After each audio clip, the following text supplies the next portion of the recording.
Hello friends, welcome back to my channel. আশা করি তোমরা সবাই খুব ভালো আছো, সুস্থ আছো। আমি ভালো আছি এবং সুস্থই আছি। মাথাটা বড্ড ব্যথা করছে, প্রচন্ড ব্যথা করছে মাথাটা। তো যাই হোক, ভিডিও করতে বসলাম, একটা নতুন একটা আলোচনা করতে বসলাম তোমাদের সামনে। দেখো, আমার কমেন্ট বক্সে অনেক অনেক অনেক কমেন্ট এসেছে। আমি বলবো না সেগুলো নেগেটিভ কমেন্ট, আমি একদমই বলবো না। তাদের দৃষ্টিভঙ্গি তারা বলছে, তাদের দৃষ্টিভঙ্গিতে তারা বলছে আমার দৃষ্টিভঙ্গিটা একটু অন্যরকম হয়েছে, সে আমার দৃষ্টিভঙ্গিতে আমি চলছি। আমি চাই তার কাউকেই অসম্মান করতে পারি না।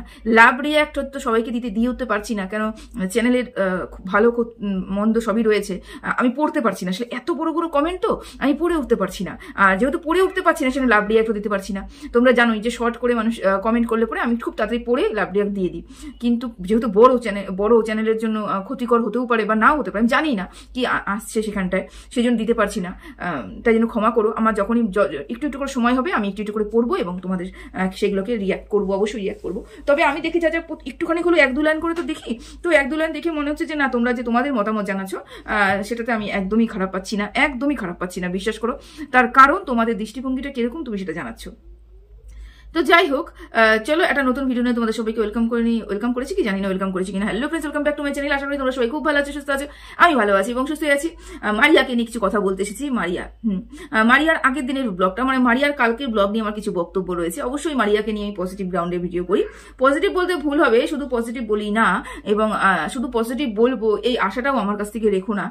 আমি পজিটিভ নেগেটিভ দুটোই বলবো। প্রথমত কথা, পজিটিভ দিকটা আমি তুলে ধরি, সেটা হচ্ছে মারিয়া ভীষণ সুন্দর। আচ্ছা, ছেলে পড়াশোনা করছে আর ছেলের হোমওয়ার্ক আছে, সেই হোমওয়ার্কগুলো করছে, আমাকে বারবার করে এসে দেখিয়ে যাচ্ছে। এতক্ষণ আমি ওর সাথে হোমওয়ার্ক করতেই বসেছিলাম আর কি। যাই হোক, উঠে আসলাম তোমাদেরকে ভিডিওটা দেওয়ার জন্য। যাই হোক, আমার কথাটা বাদ দিলাম। তো মারিয়ার প্রথম ভালো দিকটা তুলে ধরি, সেটা হচ্ছে অনেক রান্না করেছে, 12-13 রকমের রান্না করেছে, অনেক রান্না করেছে এবং রান্না করাটা ভীষণ সুন্দর। দেখেও মনে হচ্ছে যে না, রান্নাটা ভালো হয়েছে, এবং আমি শুনেওছি রান্না নাকি ওর খুব ভালো করে, রান্না ভালো করে। তো এই দিকটা ভীষণ ভালো লেগেছে। এরকম সুন্দর করে হাজবেন্ডের জন্য এত পদ রান্না করে ভালোবাসা সহিত খাইয়ে দিয়ে এগুলো কিন্তু মারিয়া করেছে, এবং এটাকে কিন্তু অস্বীকার করা যাবে না। কষ্ট করেছে মেয়েটা, অনেক কষ্ট করেছে। এবং আরেকটা দিক, সেটা হচ্ছে মারিয়ার বাচ্চা ভীষণ পরিমাণে ভালোবাসে, এবং বাচ্চাকে নিয়ে কিন্তু ও খুব আপ্লুত। আমি দেখি, সবসময়ের জন্য দেখি। ভুল ত্রুটি, ছোটখাটো ভুল ত্রুটি তো অবশ্যই রয়েছে, মানুষের মধ্যে ছোটখাটো ভুল ত্রুটি থাকবে, সেগুলোকে ইগনোর করতে হয়। আর কিছু কিছু ক্ষেত্রে বলতে হয়। তার কারণ হচ্ছে মারিয়া এগুলো এখনো জানে না। বাচ্চাদের তো ছোট থেকে মানুষ করেনি। যখন ও নিজে মা হবে এবং যখন নিজের হাতে মানুষ করবে, তখন তার ভালো মন্দ খারাপ, কোনটা হলে ভালো, কোনটা বললে খারাপ, কোনটা করলে ভালো, কোনটা না করলে ভালো, এগুলো কিন্তু মারিয়া ঠিকই বুঝতে পারবে। তো সেই ব্যাপারটা নিয়ে আলোচনা করছি না। মারিয়া বাচ্চাদের ভালোবাসে, বরাবরই দেখেছি মারিয়া কিন্তু ভীষণ পরিমাণে বাচ্চা ভালোবাসে। যাই হোক, এবার আসি মারিয়ার কিছু কথাতে। সেটা হচ্ছে মারিয়ার ব্লগের প্রথম দিন, জন্মদিনের প্রথম ব্লগ। আর সেই ব্লগের মধ্যে প্রথম সারপ্রাইজ একটা যে দেবে তার হাজবেন্ডকে, সেটা নিয়ে একটু আলোচনা করি। দেখো, আমরা সবাই জানি যে যখন সারপ্রাইজ কেউ দেয়, সেটা কিন্তু নিতেও বেশ ভালো লাগে এবং দিতেও কিন্তু বেশ ভালো লাগে। আর বিশেষ করে ভালোবাসার মানুষকে দিতে তো ভীষণ ভালো লাগে। তো মারিয়াকে বলবো যে তুমি সারপ্রাইজ দিয়েছো, সেটা নিয়ে আমাদের কোনো তো সমস্যা হওয়ার কারণ নেই, কথাও না। কারণ তুমি সারপ্রাইজ দেবে, তোমার হাজবেন্ডকে দেবে, তুমি ব্লগিং এ দেখাবে, তুমি ব্লগ করবে, এটা তো নতুন একটা কন্টেন্ট হবে। এটা নিয়ে তো আমাদের কোনো মানে আমাদের মাঝখানে নাক গলানোর তো কোনো প্রয়োজনই পড়ে না। কিন্তু আমরা কেন কথা বলতে বসি বলো তো? কারণ কিছু কিছু জায়গায় তোমরা যে মিথ্যে কথা বলো, সেটা ধরা পড়ে যাও। এটাই হচ্ছে কথা। মানে কিছু কিছু জায়গায় এমন মিথ্যে কথা বলো না, যেটাতে ধরা পড়ে যাও। যেমন সারপ্রাইজ পার্টি দিচ্ছ, সেটা নিয়ে আমার তো বিশেষ করে কোনো সমস্যা নেই, ভীষণ খুশি হয়েছি। হাজবেন্ডকে সারপ্রাইজ পার্টি দেবে না তো কাকে দেবে? বাইরের মানুষকে দেবে, তা তো না, হাজবেন্ডকেই দেবে। কিন্তু সমস্যা হচ্ছে মিথ্যে কথা বলে সারপ্রাইজটা দেওয়া। মিথ্যে কথাটা কি? মিথ্যে কথাটা এটাই, সেটা হচ্ছে আমার হাজবেন্ড ঘুমিয়ে পড়েছে এবং বাচ্চাটাও ঘুমিয়ে পড়েছে, আমি এই ঘরে আমার হাজবেন্ডের জন্য সারপ্রাইজ পার্টি প্ল্যান করছি। আচ্ছা, তুমি নিজেই বলো যে 12টার আগে তোমার হাজবেন্ড বা তুমি ঘুমিয়ে পড়ো? কোনোদিন পড়ো না তো। তোমরা কিন্তু বরাবরই দেখেছি রাত্রে ঘুমাও, এবং তোমাদের ব্লগিং এর মাধ্যমেই দেখা। আমি কি তোমার বাড়িতে গিয়ে বসেছিলাম? থাকি না তো। তোমাদের বাড়িতেই তুমি বাড়িতে ব্লগ করো, এবং আমরা সেই ব্লগের মাধ্যমে জানি তোমরা কি করো এবং কি না করো। সেই জন্য তোমাদের সবকিছু আমরা চিনে যাই তোমাদের ব্লগিং এর মাধ্যমে।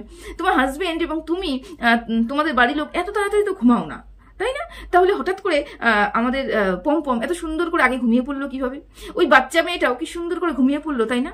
আচ্ছা, তুমি ওই ঘরে বেলুন ফোলাচ্ছিলে, ঠিক আছে, যেখানে তোমার হাজবেন্ড তুমি না খেলে পরে খায় না, তুমি না ঘুমলে পরে ঘুমায় না, তুমি তোমার সাথে সাথে সবসময় যেন ঘুরতে থাকে, তোমার পিছন পিছন যেখানে ঘুরতে থাকে, তোমার কাছে হেল্প করে, সেখানে সেই হাজবেন্ড আগের থেকে ঘুমিয়ে পড়লো, এবং তুমি পাশের ঘরে গিয়ে সারপ্রাইজ পার্টি প্ল্যান করলে। তো এটা না আমি হজম করতে পারিনি, সত্যি কথা বলে এটা আমি হজম করতে পারিনি। কারণ কি বলতো, পমকে তুমি যখন ডাকছিলে ওঠো ওঠো ওঠো, পম্পমে যে অভিনয়, মানে বলে না যে রিয়েল যে একটা ব্যাপার রয়েছে সেটা একটা ব্যাপার আলাদা, আর এটা অভিনয় করে যে কথা বলা হয় সেই ব্যাপারটা কিন্তু আলাদা।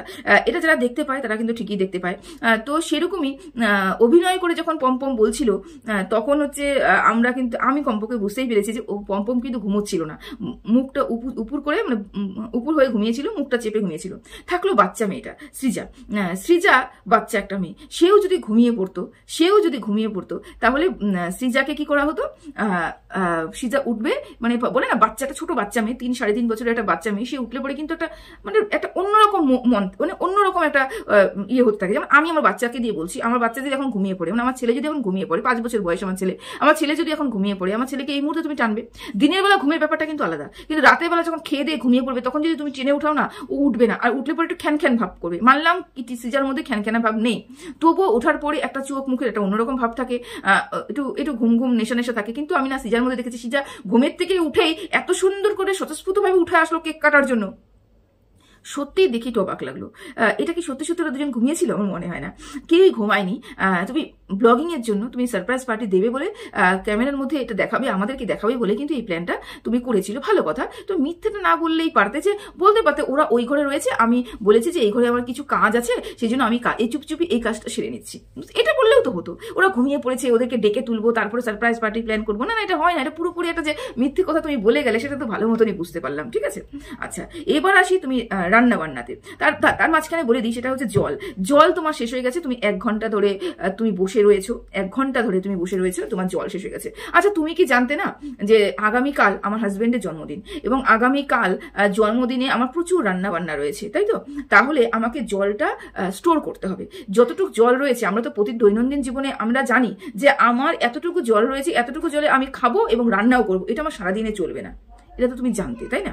তারপরেও তুমি জন্মদিনের আগের দিনই, মানে যেদিনকে তুমি অনুষ্ঠানটা করছো সেই আগের দিনই তুমি কেন জল স্টোর করোনি, বা বিকেলবেলা কেন বলোনি পম্পমকে জলটা স্টোর করে রাখতে? তাহলে তো এতটা সময় নষ্ট করতে হতো না, তাই না? এতটা সময় নষ্ট হতো না। কিন্তু তুমি কি করেছো? তুমি কিন্তু জলটা স্টোর করনি, যার ফলে তোমার কিন্তু অনেকটা সময় নষ্ট হয়েছে। তুমি বারবার করে একই কথা বলছো, জলের জন্য, এবং পম্পম কিন্তু 2-3 বার তোমাকে উত্তর দিতে একবার বলছে হ্যাঁ হয়েছে, মানে একটু ইতস্তত বোধ বা একটু বিরক্ত বোধ কিন্তু পম্পম হচ্ছিল, তুমি বারবার জলের কথা বলছিলে। তো এই যে তুমি জলের কথা এতবার বলে, তার আগের দিনে তো তোমাকে এগুলো চিন্তা করা উচিত ছিল না, যে তুমি যখন সবজি বাজার করে আনলে তখন তোমার মাথায় এটা থাকা উচিত যে আমার ঘরে গ্যাস আছে কিনা, আমার ঘরে মশলাপাতি তেল লবণ রয়েছে কিনা, আমার ঘরে চাল রয়েছে কিনা, এবং আমার ঘরে পর্যাপ্ত পরিমাণে জল রয়েছে কিনা। এটাই তো একটা সাংসারিক মেয়ের কাজকর্ম হতে পারে, তাই না? আগামীকাল আমার যেই সব রান্না করতে যেই সব জিনিসগুলো আমার দরকার, সেটা পর্যাপ্ত পরিমাণে রাখাটা আমার দরকার, কারণ আমাকে একা হাতে সবকিছু সামলাতে হবে। তো এই দায়ভারটা আমারই থাকা দরকার, তাই না? সেই চিন্তা ভাবনাটা তোমারই থাকা দরকার ছিল, এবং এটা কিন্তু তোমার ভুলের জন্যই বলতে পারবো যে তুমি এই 1-1.5 ঘন্টা কিন্তু নষ্ট করেছো, বলো। এবং 1-1.5 ঘন্টা নষ্ট করেছো না 2 ঘন্টা নষ্ট করেছো, সেটা তোমার ব্যাপার, সেটা তুমি বলোনি। কারণ কালকে গোটা ভিডিওটার মধ্যে তুমি একবারও কিন্তু ঘড়ির কথাটা বলোনি, তুমি একবারও কিন্তু টাইমের কথা বলোনি। একবার তুমি বলতে গিয়ে বললে আজকে অনেক দেরি হয়ে গেল, ওই প্রায় বলার পরে তুমি জানলে ওই প্রায় বললে যদি টাইমটা তুমি বলো, তো দর্শক বন্ধুরা খেকে করে উঠবে। কিছু দর্শক বন্ধুরা তোমাকে বলবে বাবা এত বেলা হয়ে গেল। সেই জন্য তুমি কিন্তু কালকে ঘড়ির একবারও টাইম বলোনি, বুঝতে পারছো?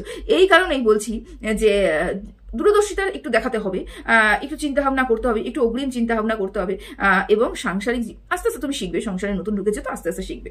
যাই হোক, এবার একটা কথা বলি, সেটা হচ্ছে তুমি রান্না করেছো, বেশ অনেক রান্না করেছো, বুঝতে পেরেছি। আগের দিন সবজি তুমি কেটে রেখেছো, পরের দিন তুমি রান্না করতে শুরু করেছো, অনেক রান্না করেছো। এটার জন্য খাটাখাটনি তো হয়, আমি বলবো না যে খাটাখাটনি হয় না, একার হাতে সবকিছু রান্না করা খাটাখাটনি তো, বেশ খাটাখাটনি। তবে এত খাটাখাটনি তো নয় যেই খাটাখাটনি লক্ষ্মী পুজোতে হয়েছে, যেই খাটাখাটনি তোমার কার্তিক পুজোতে হয়েছে, তত খাটাখাটনি তো নয়, তাই না?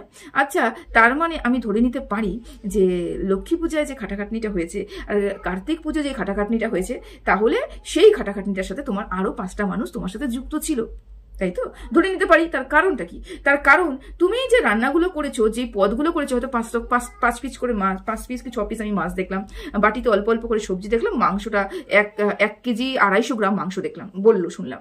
তো এই যে এতগুলো একটু একটু করে রান্না করতে কিন্তু আমি মনে করি আহামরি সময় লাগার কথা নয়।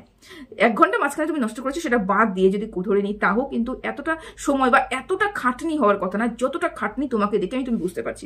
তুমি বসলে পরে উঠতে পারছো না, তুমি কোমর নিয়ে নড়তে পারছো না, তুমি তারপরে যে পরের দিন তুমি প্যারাসিটামল খাবে, প্যারাসিটামল পর্যন্ত নিয়ে আসতে পারছো না, অন্য কাউকে বলছো আমাকে ওষুধ এনে দে, মানে তুমি ভীষণ ক্লান্ত, ভীষণ পরিমাণে ক্লান্ত।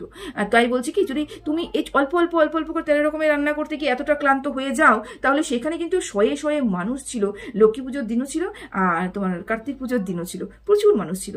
তাহলে কি রান্নাটাকে তুমি সত্যি সত্যি একাই করেছিলে, নাকি তোমাকে হেল্পিং হ্যান্ডের প্রয়োজন হয়েছিল? আমি জাস্ট তোমাকে প্রশ্ন করছি। তোমার এই কালকের রান্না দেখে এবং ওই সেদিনের রান্না দেখে আমার একটু সন্দেহ হলো, সেই জন্যই বললাম। তখন তো বড় বড় হাঁড়ি ছিল, বড় বড় কড়াই ছিল, প্রচুর রান্না ছিল, প্রচুর জিনিস ছিল, আর অনেক আইটেমও ছিল। তুমি নিজে কিন্তু বললে, তুমি কিন্তু নিজে কিন্তু বুঝতে পেরেছো। আমি বলবো না তুমি বুঝতে পারোনি, বা আমি বলবো না যে তোমার এই অনুভূতিটা ভেতর থেকে আসেনি। তোমার মধ্যে এই অনুভূতিটা এসেছে যে আমি যখন বারবার করে বলছি আমার প্রচুর খাটনি হয়েছে, আমার প্রচুর খাটনি হয়েছে, আমার প্রচুর খাটনি হয়েছে, তখন কিন্তু তুমি ওই হচ্ছে ইসেকে দিয়েও, মানে ওই যে লক্ষ্মী পূজার ব্যাপারটাকে তোমার মনের মধ্যে ঘুরছে।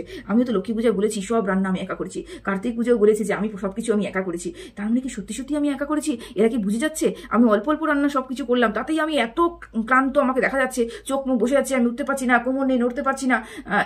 এই যে ব্যাপারগুলো আমি দেখাচ্ছি, এত খাটনি দেখাচ্ছি, তাহলে কি সবাই বিশ্বাস করবে যে লক্ষ্মী পুজোর সময় আমি সবকিছু করেছি? আমি তো বলে দিয়েছি যে আমি সবকিছু করেছি, তাই না? এখানে তোমার কিন্তু ইতস্তবোধ তোমার হচ্ছে, মনের মধ্যে কিন্তু তোমার এটা চাগুর করেছে। সেই কারণে কিন্তু তুমি বললে যে লক্ষ্মী পুজোর রান্না তো, কার্তিক পুজোর রান্না তো নিরামিষ ছিল, ওটা তো অত অসুবিধা হয়নি। আমি জানতাম না আমিষ থাকলে পরে 5 পিস মাছ রান্না করতে বেশি খাটনি হয়, নাকি 1 হাঁড়ি 100 জনের জন্য খিচুড়ি রান্না করতে বেশি খাটনি হয়। এটা আমার সত্যি সত্যি জানা ছিল না, তোমার কাছে আমি শুনতে পাচ্ছি। বুঝতে পেরেছো? যাই হোক, ওভারঅল তুমি তোমার হাজবেন্ডের জন্য করেছো, বেশ ভালো করেছো, বেশ সুন্দর করে রান্না বান্না করেছো, খাইয়েছো, ভালো কথা। তবে ব্লগিং করো, অবশ্যই ব্লগিং করো, কিন্তু ব্লগিং এর মধ্যে না মিথ্যে কথাগুলো বলো না। এই জন্য কি হয় বলতো, আমরা দেখো মিথ্যে কথা ধরার জন্য তো আমরা রয়ে গেছি না, আমরা তো বলবো।